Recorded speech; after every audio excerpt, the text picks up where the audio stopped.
Welcome to Civil Service IAS, your go-to YouTube channel for all things related to the Indian Administrative Service. देखिए, लक्ष्मीकांत की series में ये 5वीं video है। 4 video इससे पहले मैं अपलोड कर चुका हूं। यहाँ पे मैं आपके साथ डिस्कस करने वाला हूं salient features of the constitution. 2 part में मैं इसको डिस्कस करूंगा आपसे। एक पार्ट में इसलिए डिस्कस नहीं हो सकता क्योंकि बहुत सारी चीजों को यहाँ पे डिस्क्राइब करना है, समझाना है, शुरुआत है तो समझाने वाला एलिमेंट थोड़ा ज्यादा है, इसलिए यहाँ पे मैं 2 पार्ट बना रहा हूँ। दोस्तों, आगे बढ़ने से पहले अगर आपने वीडियो को अब तक लाइक नहीं किया तो लाइक का बटन जरूर दबा दीजिए और चैनल सब्सक्राइब कर लीजिए अगर नहीं किया तो। अब देखिए, हमारे भारत का जो संविधान है बहुत सारी चीजों में यूनिक है। लोग कहते हैं कि इस संविधान को अलग अलग संविधानों से बोरो कर रखा गया है। तो बोरो तो किया गया है, बट बोरो करने में भी बहुत सारे इनोवेशंस का इस्तेमाल किया गया है। यानी कि हमारे भारतीय संविधान ने भारत की economic condition, social condition, political conditions को देखते हुए जो भी प्रोविजंस दूसरे कॉन्स्टिट्यूशन से उठाए हैं उनको इंडिया की कंडीशंस के हिसाब से ढाल दिया है। थोड़ी देर में उसको हम लोग देखेंगे। 26 नवंबर 1949 को कुछ प्रोविजंस लागू कर दिए गए थे, मैंने आपको पिछली वीडियो में बताया। पूरा संविधान लागू हुआ 26 जनवरी 1950 को। जब से हमारा संविधान लागू हुआ है तब से बहुत सारे इंपॉर्टेंट अमेंडमेंट्स हमारे संविधान में हो चुके हैं। 7th अमेंडमेंट हो चुका है, 42nd अमेंडमेंट हो चुका है, ठीक है। इसको तो मिनी कॉन्स्टिट्यूशन बोला जाता है, 1976 में हुआ था। 44th अमेंडमेंट ने 42nd अमेंडमेंट के बहुत सारे प्रोविजंस को रिवर्स किया। ये 44th वाला 1978 में हुआ। फिर 74th अमेंडमेंट, 73 अमेंडमेंट ये 1992 में हुए, जो कि पंचायती राज और म्युनिसिपैलिटी के बारे में बात करते हैं। फिर 97th अमेंडमेंट डील करता है कोऑपरेटिव सोसाइटीज से, और फिर आता है 101st अमेंडमेंट जो कि डील करता है आपका जीएसटी से। ओके दोस्तों, तो जैसा कि मैंने आपको बताया, जो 42nd अमेंडमेंट था ये था आपका दोस्तों मिनी कॉन्स्टिट्यूशन।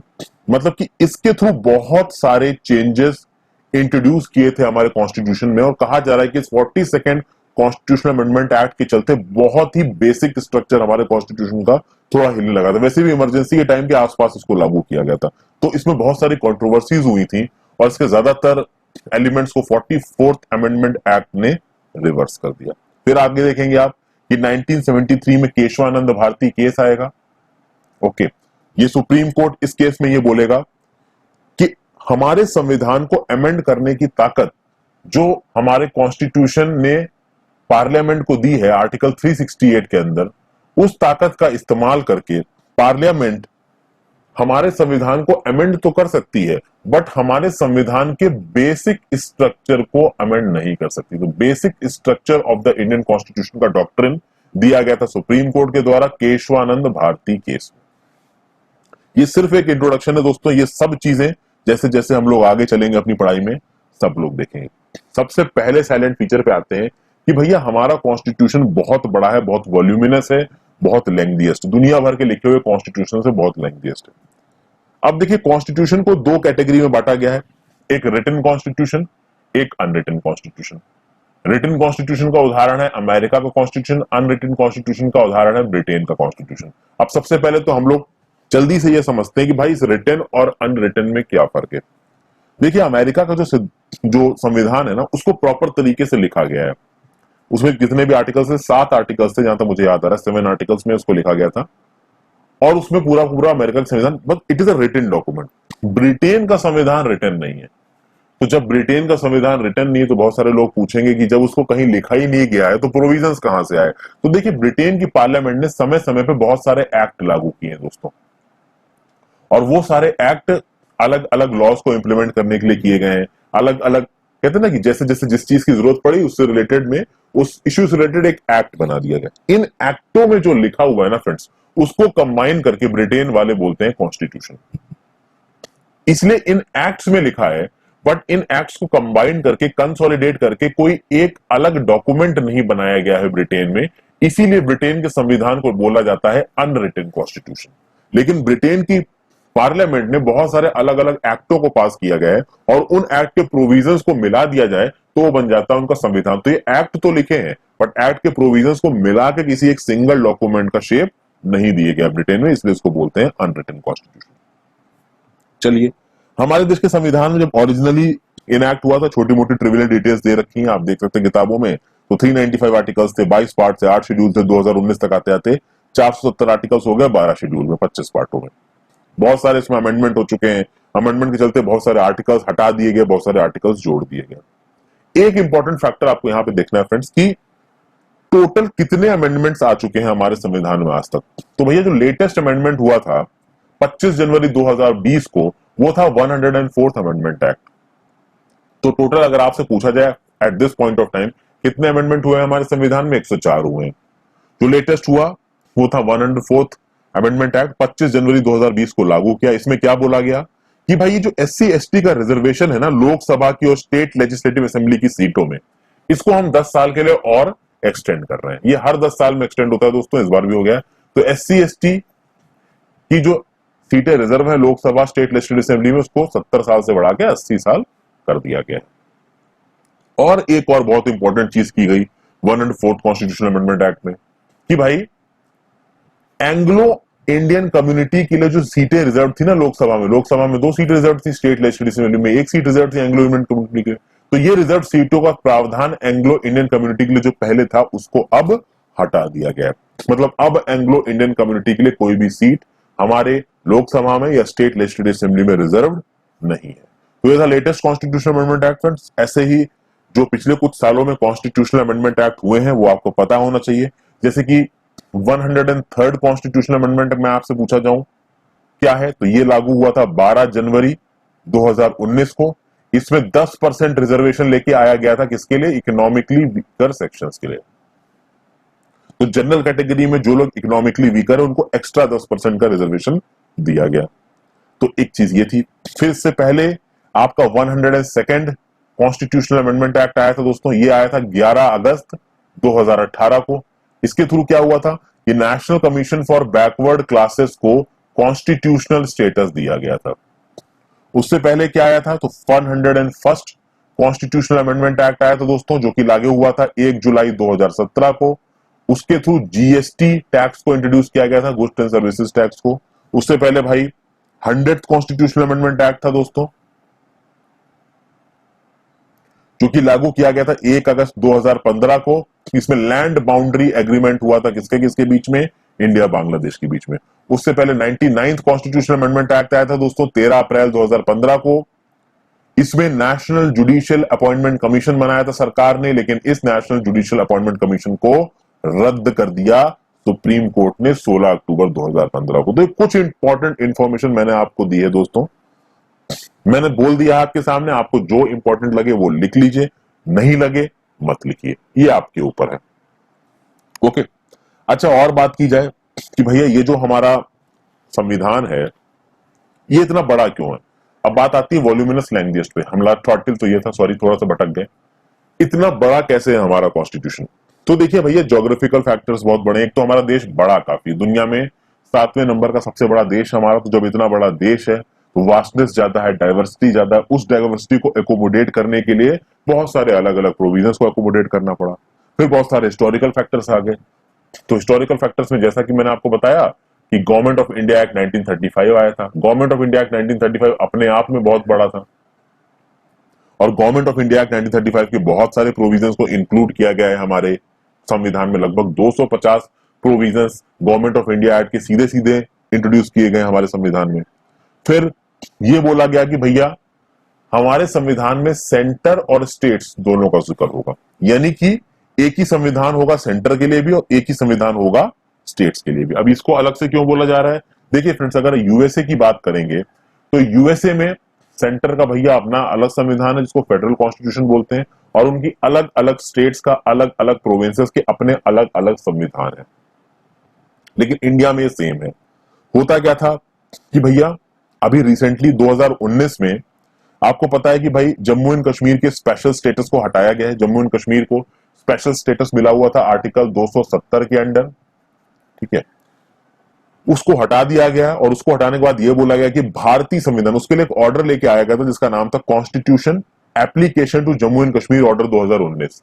इसके थ्रू यह बोला गया कि भाई जितने भी प्रोविजंस है भारतीय संविधान के वो जम्मू एंड कश्मीर पे भी लागू होंगे। और इसको करने के बाद एक एक्ट लेके आया गया जिसका नाम था Jammu and Kashmir reorganisation act. और Jammu and Kashmir reorganisation act में जम्मू एंड कश्मीर स्टेट को 2 अलग अलग यूनियन टेरिटरी में तोड़ दिया गया। एक यूनियन टेरिटरी थी आपकी union territory of Jammu and Kashmir, एक यूनियन टेरिटरी थी यूनियन टेरिटरी ऑफ लद्दाख। तो अब जम्मू एंड कश्मीर में भी हमारे देश के संविधान के नियम लागू होंगे। और हमारा संविधान इतना बड़ा क्यों है? क्योंकि भैया हमारा संविधान बड़ा भरा हुआ था एडवोकेट से, लीगल पर्सन से भरा हुआ था। लीगल ल्यूमिनरीज कहा जाता है इनको, अगर आप लक्ष्मीकांत की भाषा को देखेंगे तो ल्यूमिनरीज से भरा हुआ है। तो भाई जब लीगल लोग इतने होंगे, वो अपनी लीगल भाषा में बात करेंगे, तो लीगल भाषा वैसे ही बहुत इलेबोरेटिव होती है दोस्तों, उसके चक्कर में भी कॉन्स्टिट्यूशन बहुत बड़ा हो गया।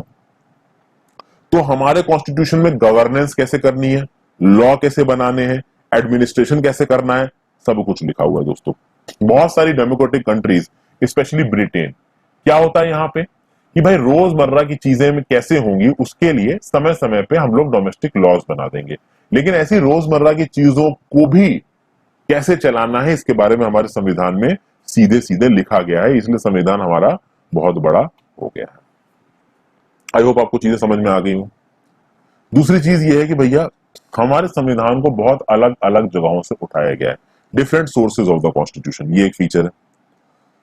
तो भैया बी आर अम्बेडकर जी ने साफ साफ बोला असेंबली में खड़े होकर, कॉन्स्टिट्यूएंट असेंबली में खड़े होकर, कि भैया कॉन्स्टिट्यूशन ऑफ इंडिया को प्रिपेयर किया गया है after ransacking all the constitution of the world, यानी कि सारे कॉन्स्टिट्यूशन ऑफ द वर्ल्ड को जब खंगाल दिया गया, एनालाइज किया गया, उसके बाद हमारे संविधान को बनाया गया दोस्तों। अब इस चीज को काफी क्रिटिसाइज किया गया हमारी कॉन्स्टिट्यूएंट असेंबली को। बहुत सारे लोग खड़े होकर बोलने लगे आपने कौन सा तोप फाड़ दिया, आपने तो वही कॉन्स्टिट्यूशन के प्रोविजंस को चिपका दिया। लेकिन ये बात बिल्कुल गलत थी दोस्तों। देखिए बी आर अम्बेडकर जी और जो इनकी टीम थी, जो कि ड्राफ्टिंग कमेटी में थी, वो जो काम कर रहे थे बहुत मुश्किल काम था। एक तो दुनिया भर के संविधानों को पढ़ना दोस्तों, ठीक है, आसान बात तो है नहीं भैया, इतने बड़े बड़े कॉन्स्टिट्यूशन है, उनको समझना, समझने के बाद उनको हमारे देश के सोशल और पॉलिटिकल और इकोनॉमिक सिचुएशन के हिसाब से मोल्ड करना और फिर उन प्रोविजंस को शामिल करना, ये एक आसान काम नहीं था, बहुत मुश्किल काम था। और बी आर अम्बेडकर जी जैसे काबिल लोग ही इसे कर सकते थे, और उनकी टीम में जो बाकी लोग थे, सबकी मेहनत थी, जिसके चलते संविधान हमको मिल पाया। और बहुत ही जबरदस्त, इससे बेटर शायद कोई और संविधान नहीं मिल सकता था उस समय पे। तो ये बात हो गई कि बहुत अलग अलग सोर्स से आया। एक जो मेजर सोर्स है हमारे संविधान का दोस्तों, वो है government of India act of 1935। देखिए गवर्नमेंट ऑफ इंडिया एक्ट 1935 अपने आप में बहुत बल्कि था, और जैसा कि मैंने आपको बताया लगभग 250 provisions, 250 provisions of the government of India act 1935 को शामिल किया गया है हमारे संविधान में। अब कह सकते हो कि अगर हमारे संविधान के अलग अलग हिस्सों की बात की जाए, तो एक स्ट्रक्चरल हिस्सा बोल लीजिए, एक फिलोसॉफिकल हिस्सा बोल लीजिए, और एक पॉलिटिकल हिस्सा बोल लीजिए। तो जब structural part of the constitution की बात आती है, तो structural part of the constitution को उठाया गया है गवर्नमेंट ऑफ इंडिया एक्ट 1935 के अंदर, यानी कि अलग अलग प्रोविजंस को किस हिसाब से, किस किस पार्ट में, कौन से शेड्यूल में, कौन से आर्टिकल में शामिल करना है, ये सब तो आप कह सकते हैं गवर्नमेंट ऑफ इंडिया एक्ट 1935 से उठाया गया। जब बात आती है फ्रेंड्स फिलोसॉफिकल पार्ट की, तो फिलोसफी में क्या चीज आ जाएगी कि भाई एडमिनिस्ट्रेशन किस तरीके से होगा, तो इसमें भाई आपके directive principles of state policy आ जाएंगे, फंडामेंटल राइट्स आ जाएंगे, तो ये चीज आ गई आपकी फिलोसफी में।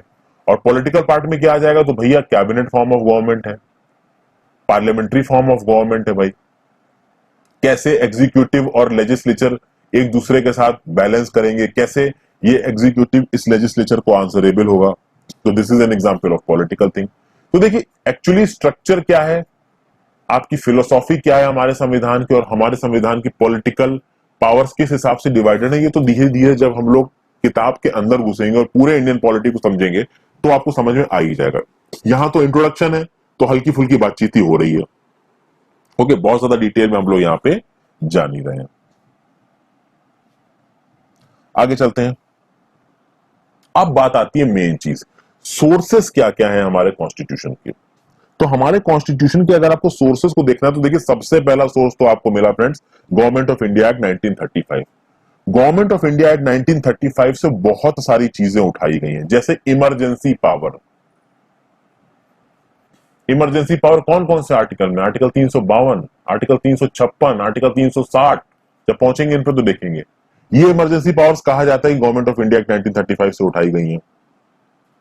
फिर जुडिशरी का कंसेप्ट भी आपका 1935 से उठाया गया है, गवर्नमेंट ऑफ इंडिया एक्ट, ऐसा बोला गया। पब्लिक सर्विस कमीशंस बनेंगे, ये भी आपका गवर्नमेंट ऑफ इंडिया एक्ट 1935 से उठाया गया है। यहां पे देखिए फ्रेंड्स एक टेबल है आपकी किताब में, तो अगर आप 6th एडिशन की किताब देख रहे हैं तो वहां पे है टेबल 3.4। 5th एडिशन की किताब में भी टेबल, उस टेबल को आप देखिए तो वहां पे आपको पता चलेगा कि अलग अलग जगहों से क्या क्या उठाया गया है। तो जैसा कि मैंने आपको बताया, गवर्नमेंट ऑफ इंडिया एक्ट 1935 से इमरजेंसी पावर्स को उठाया गया, पब्लिक सर्विस कमीशन को उठाया गया, जुडिशरी को उठाया गया, कुछ एडमिनिस्ट्रेटिव डिटेल्स उठाई गई, जो फेडरल सिस्टम है हमारे कॉन्स्टिट्यूशन का थोड़ा बहुत उसको उठाया गया।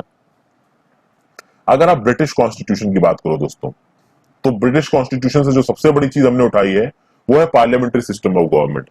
जब देखिए हमारा संविधान लागू हुआ था ना, तो इस बात पे काफी बहस चली थी कि हम लोग पार्लियामेंट्री सिस्टम ऑफ गवर्नमेंट को क्यों फॉलो कर रहे हैं, प्रेसिडेंशियल सिस्टम ऑफ गवर्नमेंट को फॉलो क्यों नहीं कर रहे हैं। तो इसका ये जवाब दिया गया कॉन्स्टिट्यूएंट असेंबली में। ड्राफ्टिंग कमेटी के मेंबर्स ने बोला कि देखिए हमारा जो देश है, हमें आदत पड़ चुकी है पार्लियामेंट्री सिस्टम ऑफ गवर्नमेंट की। अब अगर इस समय पे हम लोग प्रेसिडेंशियल सिस्टम ऑफ गवर्नमेंट लेके आएंगे तो शायद बहुत सारे लोगों को समझ में ही नहीं आएगा कि हो क्या रहा है, और उसमें मिसयूज ऑफ पावर भी हो सकता है। क्योंकि हमारे देश में जहां पे इतनी ज्यादा डाइवर्सिटी है, वहां पे किसी एक आदमी को ज्यादा पावर देना ठीक नहीं है। क्योंकि प्रेसिडेंशियल फॉर्म ऑफ गवर्नमेंट में प्रेसिडेंट के पास बहुत पावर होती है, जैसे यूएसए में देखेंगे ना, यूएसए प्रेसिडेंट के पास बहुत पावर है। तो इसीलिए कहा गया कि हमारे लिए parliamentary system of government better है, जो कि हमने कहां से उठाया है, ब्रिटिश कॉन्स्टिट्यूशन से उठाया है। फिर रूल ऑफ लॉ को आपका ब्रिटिश कॉन्स्टिट्यूशन से उठाया गया है।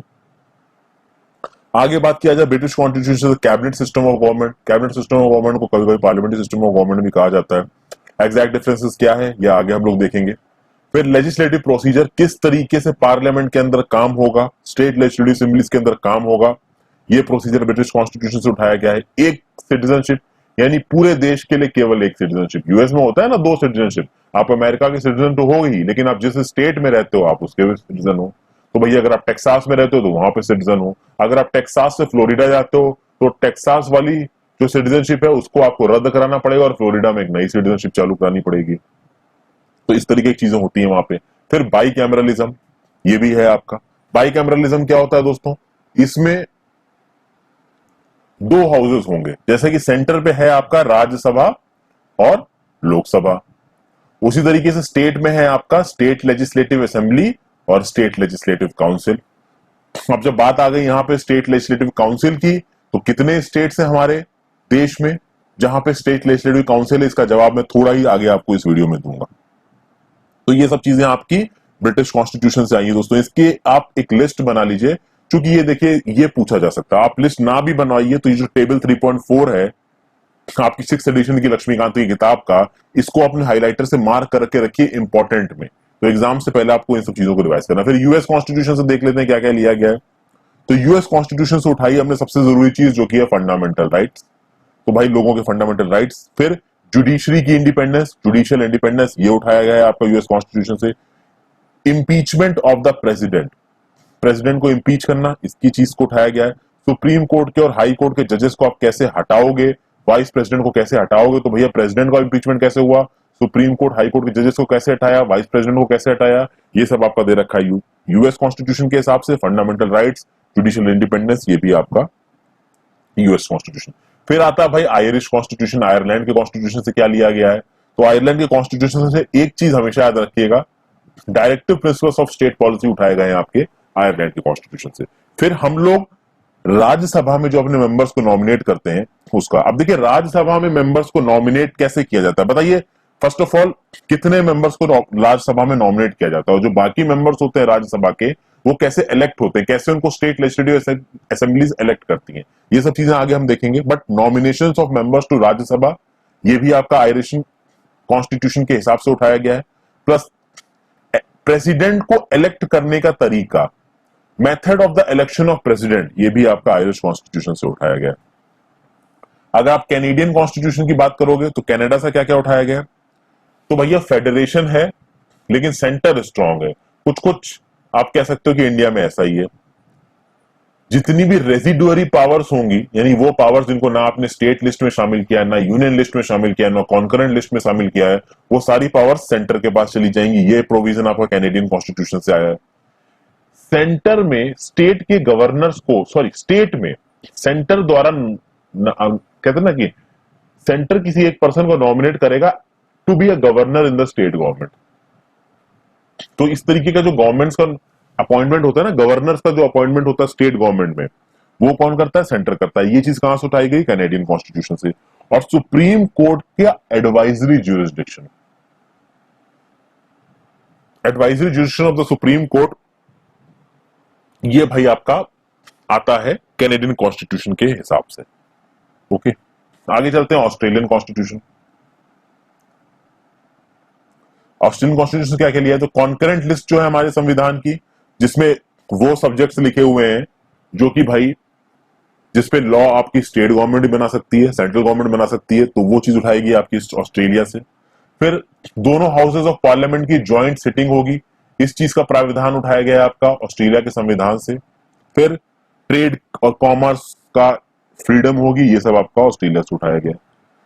जर्मनी की कॉन्स्टिट्यूशन से क्या उठाया गया है, जर्मनी कॉन्स्टिट्यूशन को वीमार कॉन्स्टिट्यूशन ऑफ जर्मनी भी बोलते हैं। इमरजेंसी के दौरान आप फंडामेंटल राइट्स को सस्पेंड कर दोगे, ये चीज उठाई गई है, लेकिन कुछ फंडामेंटल राइट्स इमरजेंसी के दौरान सस्पेंड नहीं होंगे। आर्टिकल 20 और आर्टिकल 21, आगे चल के इनके बारे में हम बात करेंगे। फिर सोवियत कॉन्स्टिट्यूशन से, यूएसएसआर से क्या उठाया गया, आज की डेट में रशिया है, लेकिन जब हमारा संविधान लागू हो रहा था उस समय पे था यूएसएसआर, तो यूएसएसआर से उठाया गया फंडामेंटल ड्यूटीज। ओके दोस्तों, फिर social, economic and political justice का जो सिद्धांत दे रखा है ना दोस्तों हमारे प्रियम्बल में, वो आपका यूएसएसआर से उठाया गया। फ्रेंच कॉन्स्टिट्यूशन से क्या उठाया गया, तो भैया फ्रेंच कॉन्स्टिट्यूशन में आप कह सकते हो फ्रेंच रेवोल्यूशन के सिद्धांत लिखे हैं, और वो सिद्धांत क्या है कि भैया लिबर्टी, इक्वलिटी और फ्रेटर्निटी। तो लिबर्टी, इक्वलिटी, फ्रेटर्निटी ये लिखा है आपके प्रियम्बल में, कहां से उठाया गया, फ्रेंच कॉन्स्टिट्यूशन से। फिर साउथ अफ्रीका के कॉन्स्टिट्यूशन की बात कर लिए,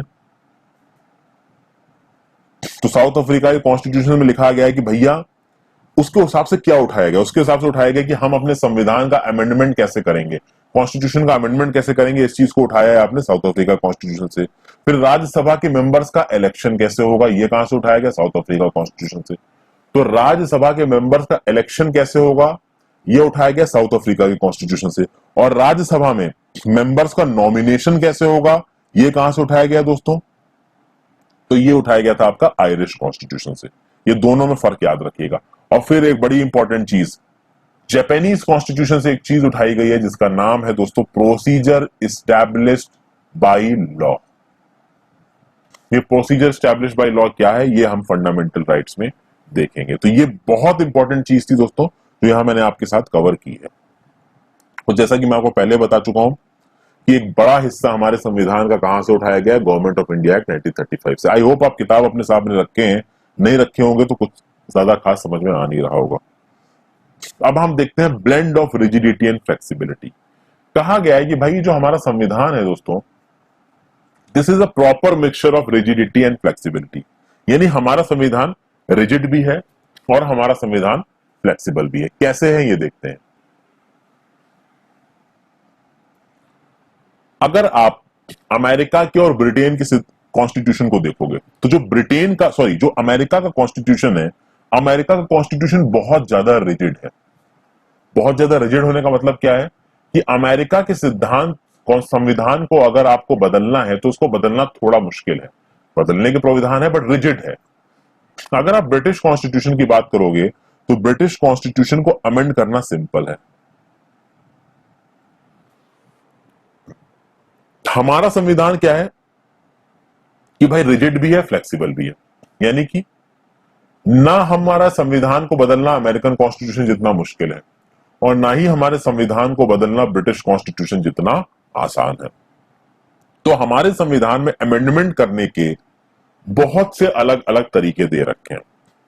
अमेंडमेंट के लिए बहुत अलग अलग तरीके की मेजॉरिटी इस्तेमाल होती है। तो हमारे संविधान में भाई सिंपल मेजॉरिटी है, एब्सोल्यूट मेजॉरिटी है, फिर इफेक्टिव मेजॉरिटी है, स्पेशल मेजॉरिटी है, बहुत अलग अलग तरीके की मेजॉरिटीज है। इन मेजॉरिटीज को समय आने पे हम लोग देखेंगे दोस्तों। यहां पे अब मैं सारी मेजॉरिटीज तो आपको नहीं समझा सकता, लेकिन कुछ इंपॉर्टेंट चीजें मैं आपको जरूर समझाऊंगा। देखिए कि आपके लक्ष्मीकांत में लिखा हुआ है, अगर हमारे संविधान के कुछ ऐसे प्रोविजंस हैं, हमारे संविधान के कुछ ऐसे प्रोविजंस हैं जिनको सिंपल मेजॉरिटी के साथ बदला जा सकता है। सिंपल मेजॉरिटी का मतलब क्या है कि जैसे मान लीजिए आपको पता है कि हमारे किसी भी जब लोकसभा की असेंबली मिलती है तो कोरम क्या होता है, कोरम होता है 10%, यानी टोटल मेंबरशिप का 10% एटलीस्ट हो तो आपकी लोकसभा काम कर सकती है। अब मान लीजिए हमारी लोकसभा में 545 मेंबर्स है, ठीक है, ध्यान दीजिएगा 545 में से 300 लोग आए, इन 300 लोगों ने किसी चीज पे वोट डाला, ठीक है, और 300 में से 151 लोग उस पर रेडी हो गए। 300 के आधे कितने हो जाएंगे? 150। तो सिंपल मेजोरिटी कब हो जाएगी? जब 150 से एक ज्यादा भी वोट देते। तो 151 लोग अगर उसके फेवर में वोट कर देते हैं तो सिंपल मेजोरिटी से आप कुछ ऐसे संविधान के प्रोविजंस को बदल सकते हो। और जब आप सिंपल मेजोरिटी से संविधान के प्रोविजंस को बदलोगे तो उसको अमेंडमेंट अंडर आर्टिकल 368 नहीं कहा जाएगा, क्योंकि 368 के अंदर अगर आप अमेंडमेंट करते हो तो आप केवल स्पेशल मेजोरिटी से कर सकते हो। और आर्टिकल 368 के अंदर जो अमेंडमेंट्स होते हैं ना स्पेशल मेजोरिटी से, वो स्पेशल मेजोरिटी दो तरीके की होती है, एक special majority of type 1, special majority of type 2। Special majority of type 2 में special majority of type 1 plus 50% of the state legislatures का एसेंट चाहिए।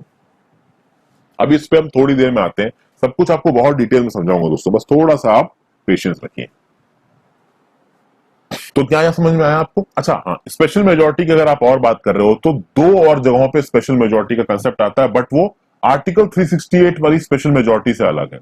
मैंने बताया आपको आर्टिकल 368 में दो तरीके की स्पेशल मेजोरिटी, एक 1 एक 2। ऐसा कहीं लिखा नहीं है, मैं आपको समझाने के पर्सपेक्टिव से बोल रहा हूँ। ये 1 2 में अपने समझाने पर्सपेक्टिव से कह रहा हूँ।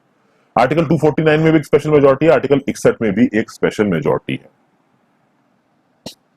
सबसे पहले तो हम लोग देखते हैं आर्टिकल 249 वाली स्पेशल मेजोरिटी, उससे फिर हम लोग आर्टिकल 368 की स्पेशल मेजोरिटी को देखेंगे। आर्टिकल 249 में प्रोविजन है दोस्तों कि मान लीजिए किसी स्टेट लिस्ट के सब्जेक्ट पे सेंट्रल गवर्नमेंट को लॉ बनाना हो, किसी स्टेट लिस्ट के सब्जेक्ट पे सेंट्रल गवर्नमेंट को लॉ बनाना हो, तो वो लॉ बनाने के लिए राज्यसभा को एक रेजोल्यूशन पास करना पड़ेगा आर्टिकल 249 के अंदर, और वो रेजोल्यूशन आपका स्पेशल मेजोरिटी से पास होना चाहिए। तो आर्टिकल 249 के अंदर की स्पेशल मेजोरिटी क्या बोलती है कि जितने लोग भी उस समय पे राज्यसभा में बैठे हैं उनकी 2/3 मेजोरिटी। अब मान लीजिए एक हाइपोथेटिकल केस ले रहा हूं कि जो हमारी नॉर्मल मेंबरशिप है राज्यसभा की वो है 245, जिसमें 233 तो स्टेट लेजिस्लेटिव असेंबली से चुन के आ रहे हैं और 12 लोगों को प्रेसिडेंट नॉमिनेट करता है जिन्होंने कुछ एक्स्ट्रा ऑर्डिनरी सर्विस दी हो। तो मान लीजिए कि इन 245 लोगों में से किसी एक दिन राज्यसभा में 150 मेंबर्स प्रेजेंट हैं और ये 150 मेंबर्स इस स्पेशल रेजोल्यूशन पे वोट डालेंगे कि भैया क्या सेंट्रल गवर्नमेंट किसी स्टेट लिस्ट के सब्जेक्ट के ऊपर नियम बना सकता है, और अगर इन 150 के 2/3 ऑफ द मेंबर्स इस रेजोल्यूशन को सपोर्ट कर देते हैं तो वह रेजोल्यूशन पास माना जाएगा। तो 150 के 2/3 मेंबर क्या होंगे? 100। तो this will be passed by special majority. क्यों? क्योंकि भाई 245 मेंबर्स भले ही आपके, अब आप देखिए यहां पे 245 अगर टोटल मेंबरशिप की बात करो दोस्तों तो इसका 50% से ज्यादा कितना हो जाएगा? तो 245 का आधा करेंगे तो लगभग आएगा 122.5, यानी 123 मेंबर्स अगर आपके सपोर्ट में आएगा। टोटल 245 मेंबर्स अगर आ रहे हैं तो कम से कम 123 का चाहिए, 50% से ज्यादा। लेकिन वहां वो बात नहीं हो रही। यहां पे मेंबर्स कितने हैं? यहां मेंबर्स 150, क्योंकि अगर टोटल 245 मेंबर्स आएंगे तो उनका 2/3 निकाला जाएगा, क्योंकि यहां पे स्पेशल मेजोरिटी अंडर आर्टिकल 249 की आप बात कर रहे हो।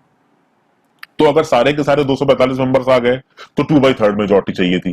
तो 245 की 2/3 मेजोरिटी क्या हो जाएगी दोस्तों? तो ये हो जाएगा 490 डिवाइड बाई 3, 3 एकम 3, 3 छक्के 18, 3 तिया 9, कम से कम 164 लोग। तो अगर पूरे के पूरे 245 लोग आए तो कम से कम 164 लोगों को फेवर में वोट डालना पड़ेगा अगर रेजोल्यूशन को पास कराना है तो। लेकिन मान लीजिए 150 लोग आए तो केवल 150 लोग आए तो केवल 100 लोगों को फेवर में वोट डालना है अगर रेजोल्यूशन को पास कराना है तो। लेकिन ये 100 लोग इसके 50 टोटल मेंबरशिप के 50% से भी ज्यादा नहीं है। तो इस दिन की मीटिंग में अगर कोई एब्सेंट हो गया तो फिर वो एब्सेंट हो गया, उसकी वोट की कोई वैल्यू नहीं हुई। तो ये हो जाएगा special majority under article 249। Special majority under article 368 क्या होता है? 368 के अंदर होता ही है दोस्तों, अब यहां पे बात करेंगे हम लोग लोकसभा के टर्म्स में। हालांकि जब कॉन्स्टिट्यूशनल अमेंडमेंट होता है तो राज्यसभा भी वोट डालती है, और कॉन्स्टिट्यूशनल अमेंडमेंट एक्ट पे अगर कोई प्रॉब्लम हो जाती है लोकसभा राज्यसभा में तो ज्वाइंट सीटिंग नहीं बुला सकते, वो अंदर बताऊंगा मैं आपको।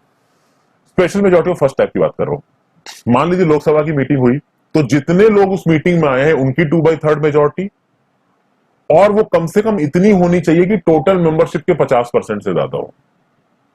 बताता हूं कैसे। लोकसभा में दोस्तों कितने मेंबर है? 545 मेंबर्स है।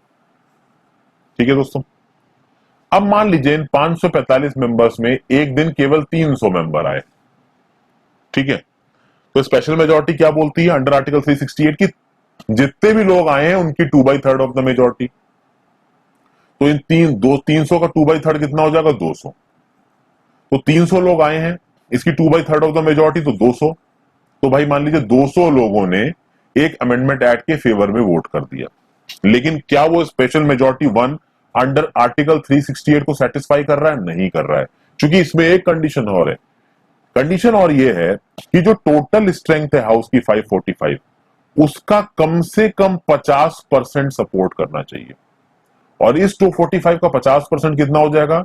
इसका 50% हो जाएगा 272.5, यानी कह लीजिए 273 लोग। यानी कि जितने लोग प्रेजेंट हैं उनकी 2/3 मेजोरिटी और टोटल हाउस की कम से कम 50%। तो यहां पे जब 300 लोग प्रेजेंट थे और 2/3 मेजोरिटी आई तो 200 लोगों ने फेवर में वोट किया, लेकिन दिस 200 इज नॉट इनफ, क्योंकि टोटल हाउस की जो मेंबरशिप है 545, इसका कम से कम 50% लोग फेवर में रहने चाहिए। तो वो चीज यहां फेवर में नहीं हो पा रही है। मान लीजिए, अब यहां पे आपको और केस देता हूं, मान लीजिए 480 लोग आए हैं उस दिन लोकसभा की मीटिंग में। अब 480 लोग लोकसभा में बैठे हैं और उसके 2/3 मेजोरिटी कितनी बैठेगी? 160, और 160 इंटू 320। मान लीजिए 320 लोगों ने कॉन्स्टिट्यूशनल अमेंडमेंट एक्ट के फेवर में वोट कर दिया, तो क्या इसको वैलिड माना जाएगा? बिल्कुल वैलिड माना जाएगा, क्योंकि ये 273 वाली कंडीशन को फुलफिल कर रहा है। इसको बोलते हो दोस्तों आप special majority of type 1 under article 368। यानी आर्टिकल 368 में जो पहले तरीके की स्पेशल मेजोरिटी हो गई, उसमें क्या हुआ कि जितने लोग आए हैं उनके 2/3 उसको सपोर्ट कर रहे हो, प्लस टोटल हाउस की 50% से ज्यादा मेंबरशिप उसको सपोर्ट कर रही हो। तो अगर यहां पे बोल दिया जाए कि 545 मेंबर्स सारे के सारे प्रेजेंट हैं, तो आपको कम से कम कितने वोट चाहिए? तो भैया इसका तो पूरा 2/3 चाहिए। तो 2 1090 3 से डिवाइड कर दिए, 3 तिया 9, 3 छक्के 18, 3 तिया 9, यानी 364 मेंबर्स पूरे चाहिए। तो ये पूरा केस आपको समझ में आ गया होगा दोस्तों। इतने सही तरीके से समझाया, अब भी ना समझ में आया तो भगवान मालिक है। दूसरा क्या है? Special majority of type 2। तो स्पेशल मेजोरिटी ऑफ टाइप 2 में स्पेशल मेजोरिटी ऑफ टाइप 1 की सारी कंडीशंस आएंगी, प्लस जितनी भी स्टेट लेजिस्लेटिव असेंबली है उनमें से कम 50% of the state legislative assembly इस कॉन्स्टिट्यूशनल अमेंडमेंट एक्ट को फेवर करेंगे, तो वो पास माना जाएगा। तो ये दोनों तरीके की स्पेशल मेजोरिटी आती है आर्टिकल 368 के अंदर। एक स्पेशल मेजोरिटी आती है आपके आर्टिकल 61 के अंदर। आर्टिकल 61 के अंदर होता क्या है दोस्तों? यहां पे होता है आपका impeachment of the president of India, और impeachment of the president of India में total strength of the house का 2/3 मेजोरिटी सपोर्ट करना चाहिए। और ये इम्पीचमेंट प्रोसीडिंग्स में जैसा कि मैंने बताया टोटल मेंबर 545 है, तो 545 इंटू 2/3 यानी कि 364 लोग लोकसभा में जब फेवर में करेंगे इंपीचमेंट ऑफ द प्रेसिडेंट की, तो माना जाएगा कि हाँ लोकसभा में इंपीचमेंट प्रोसीडिंग्स को माना है। आज तक किसी भी प्रेसिडेंट को इंपीच नहीं किया गया है। तो स्पेशल मेजोरिटी अंडर आर्टिकल 61 भी समझ में आ गई, टोटल मेंबरशिप का 2/3 मेजोरिटी। हालांकि मुझे लगता है मैंने इस चीज को थोड़ा ज्यादा खींच दिया है दोस्तों। तो सारी जितने भी तरीके की मेजोरिटी, ये रिजिडिटी फ्लेक्सिबिलिटी आपको समझ में आ गई। इस मेजोरिटी के प्रोसेस को आपको देख के समझ में आ गया होगा दोस्तों। अलग अलग आर्टिकल में अलग अलग तरीके की मेजोरिटी, और कुछ चीजें ऐसी हैं जिसमें भाई नॉर्मल लोग प्रेजेंट हैं, जितने लोग प्रेजेंट है, मान लीजिए 300 लोग प्रेजेंट है, 300 में से 151 ने फेवर में कर दिया, तो चीज को पास मान लिया जाएगा, उसको बोला जाएगा सिंपल मेजोरिटी। सिंपल मेजोरिटी को आर्टिकल 368 में काउंट नहीं किया जाता। तो आर्टिकल 368 समझ में आया दोस्तों। आर्टिकल 368 के अलावा जो चीजें हैं, अब कौन कौन सी चीजें किस किस में है, वो तो भाई आगे जब हम लोग टॉपिक पे पहुंचेंगे तब देखेंगे। तो भाई blend of rigidity and flexibility, I hope आपकी समझ में आ गया होगा। आगे बढ़ते हैं। Federal system with unitary vice, ये क्या चीजें देखते हैं। तो भैया हमारे संविधान ने फेडरल सिस्टम ऑफ गवर्नमेंट को बनाया है। तो जब फेडरल सिस्टम ऑफ गवर्नमेंट को बनाया है, लेकिन हमारे संविधान में कहीं पे भी फेडरेशन नाम का शब्द लिखा नहीं है। जब भी हमारे कॉन्स्टिट्यूशन में आप लिखी हुई चीजों को देखोगे तो वहां पे लिखा है यूनियन ऑफ स्टेट्स। तो सबसे पहली चीज तो आपको यह समझनी है कि हमारे संविधान में फेडरेशन नहीं लिखा है बट यूनियन ऑफ स्टेट्स लिखा है। ऐसा क्यों है? ऐसा हुआ था दोस्तों कि जब यूएसए बना था तो यूएसए में कुछ स्टेट्स ने मिलकर एक एग्रीमेंट किया था, 11 जने 13 स्टेट्स ने मिलकर एक एग्रीमेंट किया था और यूएसए को बनाया था। यहां पे किसी तरीके का कोई एग्रीमेंट नहीं हुआ है दोस्तों, ठीक है, यानी यहां पे स्टेट्स में आपस में एग्रीमेंट नहीं किया, सब एक कॉन्स्टिट्यूएंट असेंबली के हिस्से बने, उन्होंने अपना संविधान बनाया। और जब यूनियन ऑफ स्टेट्स लिखा है, इसका एक और मतलब है कि कोई भी स्टेट फेडरेशन से अलग नहीं हो सकता, कोई भी स्टेट फेडरेशन से अलग नहीं हो सकता, और बिना किसी एग्रीमेंट के स्टेट्स, ये हमारा संविधान, ये हमारा इंडिया बना है। यूनियन स्टेट्स का यहाँ पे ये मतलब निकल के आता है। यूनियन ऑफ स्टेट्स आप कह सकते हैं आर्टिकल 1 में लिखा हुआ है। लेकिन ऐसा नहीं है दोस्तों कि फेडरल सिस्टम वाले फीचर्स नहीं है हमारे यहाँ फेडरेशन के बहुत से फीचर्स हैं। जैसे कि दो गवर्नमेंट है तो यूनियन लेवल पे भी गवर्नमेंट मिलेगी, स्टेट लेवल पे भी गवर्नमेंट मिलेगी, अब तो भाई लोकल लेवल पे भी गवर्नमेंट मिल रही है, पंचायती राज मिल रहा है, म्यूनिसिपैलिटीज मिल रही है, 73rd और 74th constitutional amendment act. Division of power भी है, तो आप देखते हैं यूनियन लिस्ट है, कॉन्करेंट लिस्ट है, स्टेट लिस्ट है। फिर हमारा संविधान भी लिखा हुआ है, रिटन कॉन्स्टिट्यूशन है, सुप्रीमेसी ऑफ द कॉन्स्टिट्यूशन है, कॉन्स्टिट्यूशन ने लोगों को ताकत दी है, लोग वोट डालेंगे, सरकार आएगी, सरकार राज करेगी। कॉन्स्टिट्यूशन में एक प्रॉपर बैलेंस बना के रखा गया, रिजिड है, उसको उतने आराम से आप बदल नहीं सकते। जुडिशरी इंडिपेंडेंट है, independent judiciary is a part of federal system. हमारी जुडिशरी इंडिपेंडेंट है, बट हमारी जुडिशरी इंटीग्रेटेड है, यानी कि अलग जुडिशरी नहीं है हमारी, यानी स्टेट की अलग हो गई, सेंटर की अलग हो गई, जैसा कि अमेरिका में होता है, ऐसा नहीं है। यहाँ पे इंटीग्रेटेड जुडिशरी है बट इंडिपेंडेंट है। और बाइकैमरलिज्म है। तो बाइकैमरलिज्म का मतलब क्या होता है कि भाई सेंटर में आपने देखा लोकसभा है, राज्यसभा है, ठीक है, उसी तरीके से आपने स्टेट्स में देखा तो स्टेट्स में भाई स्टेट लेजिस्लेटिव असेंबली है और स्टेट लेजिस्लेटिव काउंसिल है। तो बाइकैमरलिज्म है हमारे यहाँ पे। अब ये बाइकैमरलिज्म की अगर बात करी जाए दोस्तों, अगर हमने यहाँ पे स्टेट लेजिस्लेटिव असेंबली की बात की, स्टेट लेजिस्लेटिव काउंसिल की बात की, मैं आपसे एक सवाल पूछता हूं कि भाई हमारे देश में कितने स्टेट्स में स्टेट लेजिस्लेटिव काउंसिल है? स्टेट लेजिस्लेटिव असेंबली को विधानसभा बोलते हैं, स्टेट लेजिस्लेटिव काउंसिल को आप विधान परिषद बोलते हैं। तो देखिए अभी के समय पे 6 स्टेट्स ऐसे हैं हमारे देश में जहां पे स्टेट लेजिस्लेटिव काउंसिल है। वो है आंध्र प्रदेश, बिहार, कर्नाटका, महाराष्ट्र, तेलंगाना और उत्तर प्रदेश। पहले भाई 7 स्टेट्स थे, जम्मू एंड कश्मीर भी था, बट अब आपको पता है जैसा कि जम्मू एंड कश्मीर 2 अलग अलग यूनियन टेरिटरीज में बंट चुका है, तो वहां की स्टेट लेजिस्लेटिव काउंसिल अब हट गई है। तो ये देख लिया हमने। ओके, अब देखिए हमारे यहां फेडरल फीचर्स भी हैं, मतलब फेडरेशन का मतलब है कि भाई जो लोकल लेवल पे जो गवर्नमेंट से स्टेट की गवर्नमेंट है उनको अपनी अलग ताकत दी गई, लेकिन बहुत सारी चीजें हमारे यहाँ यूनिटरी भी है जो हमें एक सेंट्रलाइज्ड पावर की तरफ खींच के ले जाती हैं। वो क्या है कि जो हमारा सेंटर है बहुत स्ट्रांग होगा, सेंटर स्टेट के कामों के ऊपर प्रॉपर नजर रखता है, तो उसके लिए भैया आप कह सकते हैं कि गवर्नर की अपॉइंटमेंट होती है स्टेट में। ऑल इंडिया सर्विसेज का सिद्धांत है, भले ही ये ऑल इंडिया सर्विसेज में अब आप लोग कभी क्वालिफाई करेंगे तो आईएएस बनेंगे, आईपीएस बनेंगे, आईएफएस बनेंगे, ये आईएफएस में कह रहा हूं इंडियन फॉरेस्ट सर्विसेज वाला, फॉरेन वाला नहीं। तो ये जो आईएएस आईपीएस आईएफएस होता है ये भैया ऑल इंडिया सर्विसेज है। तो ये जो ऑल इंडिया सर्विसेज है ये पूरे इंडिया में जाके अपॉइंट होंगे। तो मान लीजिए आईपीएस बन के आप राजस्थान कैडर में जाते हो, तो भले राजस्थान कैडर में रह के आप स्टेट गवर्नमेंट के डायरेक्शन के नीचे काम करोगे, लेकिन आपको ओरिजिनली रिक्रूट किसने किया है? सेंट्रल गवर्नमेंट ने रिक्रूट किया है। ओके, तो इमरजेंसी के टाइम अगर मान लीजिए कोई स्टेट गवर्नमेंट, मान लीजिए सेंट्रल गवर्नमेंट किसी स्टेट में इमरजेंसी डिक्लेयर करती है, तो उस समय पे as a member of all India services आप सेंट्रल गवर्नमेंट के डायरेक्शंस को मानोगे, ना कि स्टेट गवर्नमेंट के। ये वाली बात होती है। तो सेंटर को स्ट्रांग करने के लिए बहुत सारी चीजें, तो गवर्नर का प्रोविजन है, ऑल इंडिया सर्विसेज का प्रोविजन है। फिर हमारे देश में दोस्तों एक ही संविधान है सेंटर और स्टेट्स दोनों के लिए, यूएसए में तो 2 अलग अलग संविधान है। फिर आप देखोगे कि भैया एक सिटीजनशिप है, सिंगल सिटीजनशिप का सिद्धांत है हमारे देश में।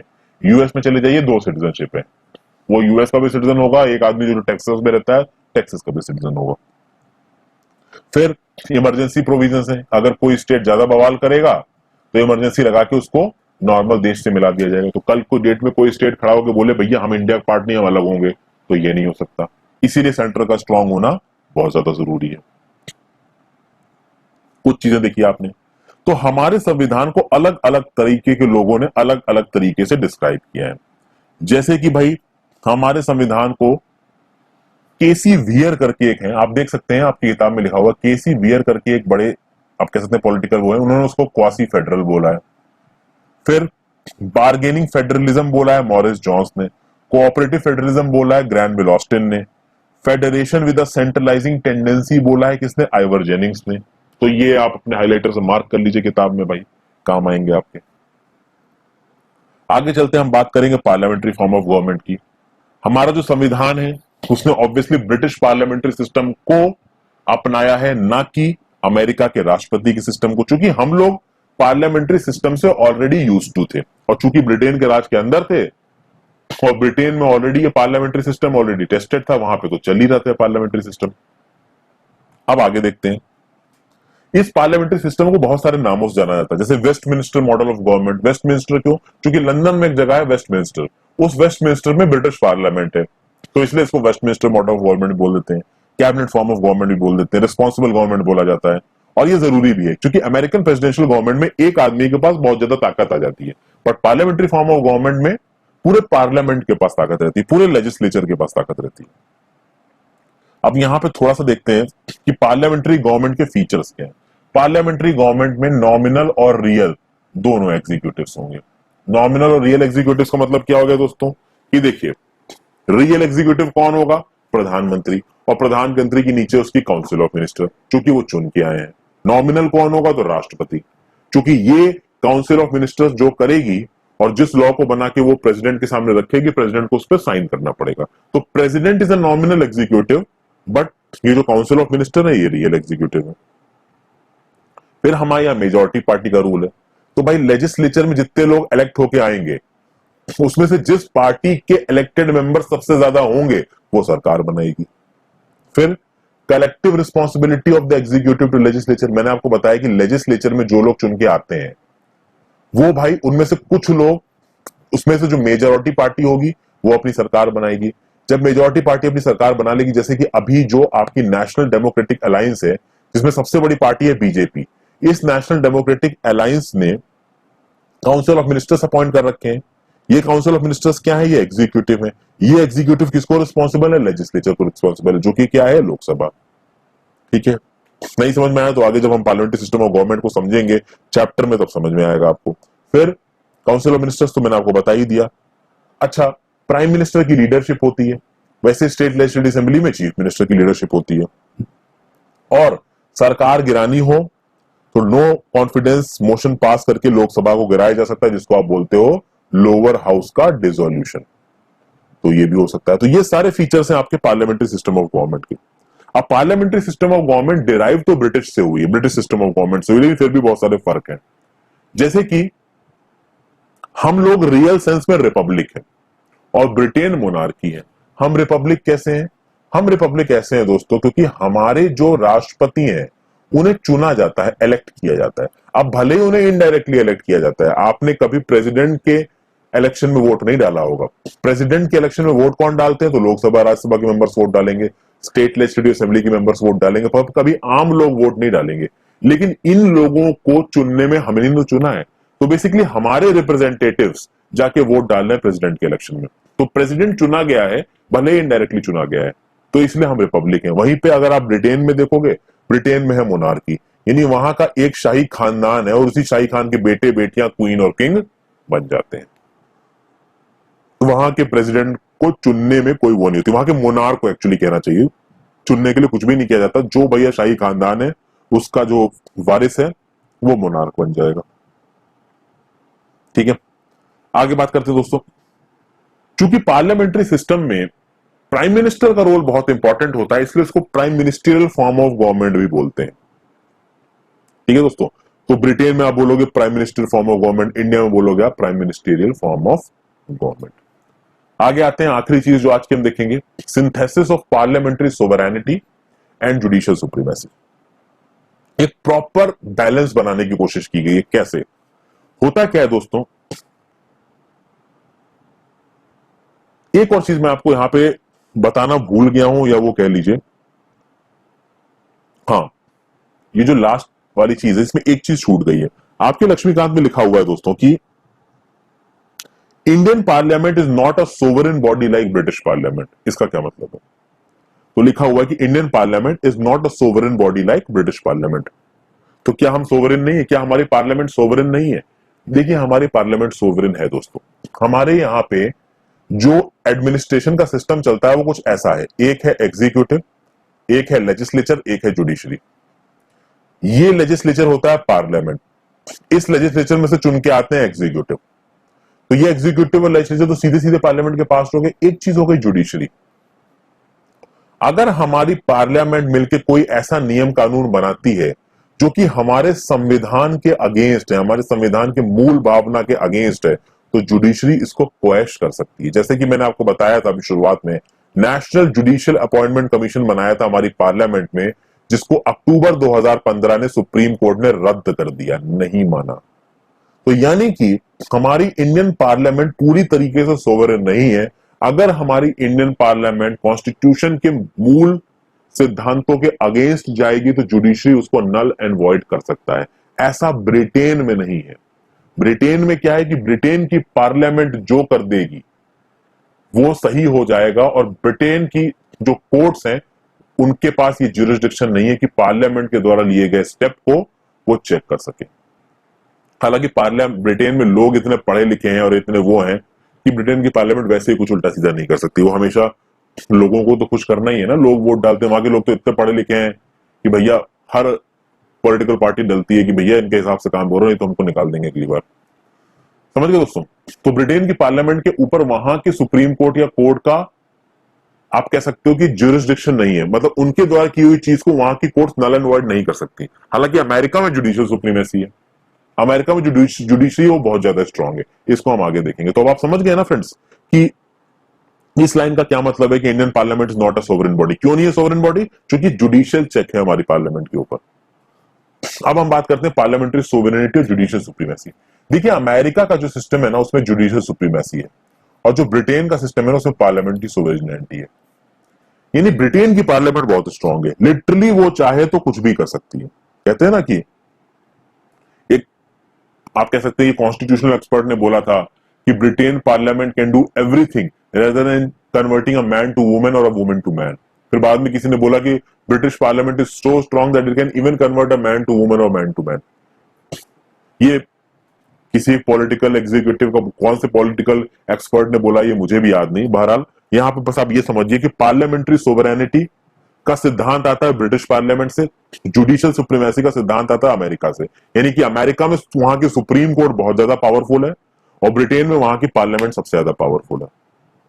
जब हमारे ड्राफ्टिंग कमेटी के मेंबर्स हमारा संविधान बना रहे थे तो उन्होंने बोला कि भैया ये दोनों एक्सट्रीम सिस्टम है, हम करेंगे इनका इंटरमिक्सिंग और एक हार्मोनियस सिंथेसिस करके हम एक ऐसा सिस्टम डिवाइस करेंगे जहां पे ना सुप्रीम कोर्ट बहुत ज्यादा ताकतवर हो, ना पार्लियामेंट बहुत ज्यादा ताकतवर, एक बैलेंस ऑफ पावर हो। यानी कि अगर पार्लियामेंट एक हद से ज्यादा अपनी पावर को क्रॉस कर रहा है तो सुप्रीम कोर्ट उसको नल एंड वॉइड बोल सकती है। और सुप्रीम कोर्ट मान लीजिए अपना चला के किसी चीज को रोक रही है, कॉन्स्टिट्यूशन की किसी, आप कह सकते हैं कि प्रोविजन को अपने हिसाब से डेसिफर कर रही, तो उस केस में पार्लियामेंट कॉन्स्टिट्यूशन को अमेंड कर सकता है। तो एक बैलेंस बनाने की कोशिश की थी हमारे कॉन्स्टिट्यूशनल फाउंडर्स ने। अमेरिकन संविधान क्या मानता है? ड्यू प्रोसेस ऑफ लॉ मानता है। इंडिया क्या मानता है? Procedure established by law. अभी कुछ देर पहले बताया procedure established by law India ने कहां से लिया है, कौन सी कंट्री से लिया है, नीचे बताइए। अगर अब भी आपको ये याद नहीं आ रहा है तो मतलब आप ठीक से ध्यान नहीं दे रहे हो।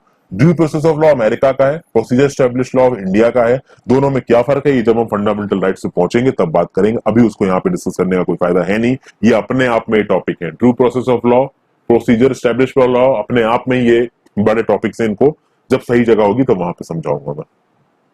तो हमारे यहाँ पे American principle of judicial supremacy, American principle of judicial supremacy और ब्रिटेन की पार्लियामेंट्री सोवरेनिटी का एक प्रॉपर बैलेंस, एक प्रॉपर मिक्स बनाया गया है।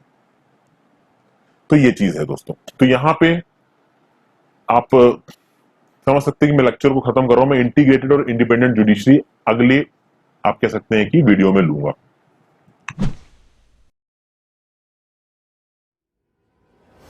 By subscribing to our channel, you'll gain access to a wealth of engaging videos that aim to educate and inspire.